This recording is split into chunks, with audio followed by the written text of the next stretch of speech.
brought to you by Palvi Agrico. आता शेतीसाठी जे काही लागणार ते घरपोच मिळणार, तेही मोबाईलच्या एका क्लिकवर.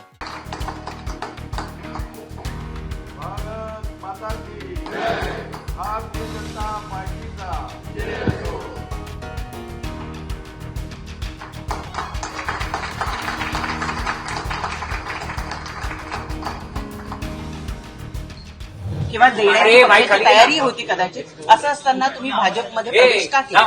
2017 मध्ये मी नगरसेविका शिवसेनेतून झाले होते. त्यानंतर समाजकारण करण्यासाठी ह्या अभिषेकने मला या राजकारणात उतरवलं होतं आणि त्यांना हेल्प म्हणून मी समाजकारण करायला लागले.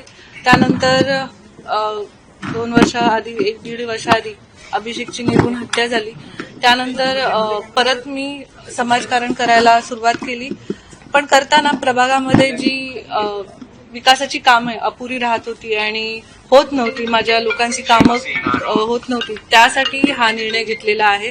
खरं तर ठाकरे कुटुंबांना सोडण्याचा खूप कठीण निर्णय होता, कारण ते एक माझं परिवार होतं आणि खरं तर त्यांच्याबरोबर मी अखेरपर्यंत माझे ऋणी राहीन, कारण त्यांनी मला एक नवीन ओळख दिली, नवीन चेहरा दिला. त्यामुळे त्यांना मी नाही विसरू शकत. पोस्ट केलेला आहे की ऋणानुबंध राहतील, निष्ठा मी कायम राहीन, मात्र काही कठीण कारणामुळे तुम्ही निर्णय घ्या. आता देखील तुम्ही बोलाल काही वेदनेतून जातात, काय नेमकं? जशी अभिषेकची निर्घृण हत्या झाली होती, त्यानंतर हायकोर्टमध्ये जी केस चालली, नंतर सीबीआयमध्ये जी मंदगतीने केस चालू आहे, त्याचा अजूनही फैसला झालेला नाहीये.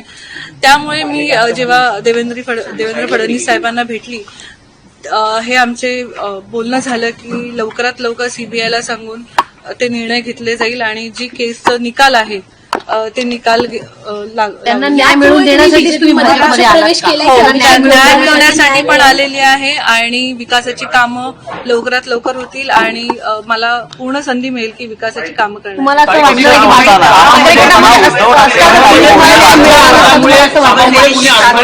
विरोधी पक्षात तुम्हाला न्याय मिळाला नसता? नाही, असं काही नाही. मला वाटतं की खूप मंदगतीने चालू आहे, संतगतीने आहे, तरी मला असं वाटतं की ते लवकर.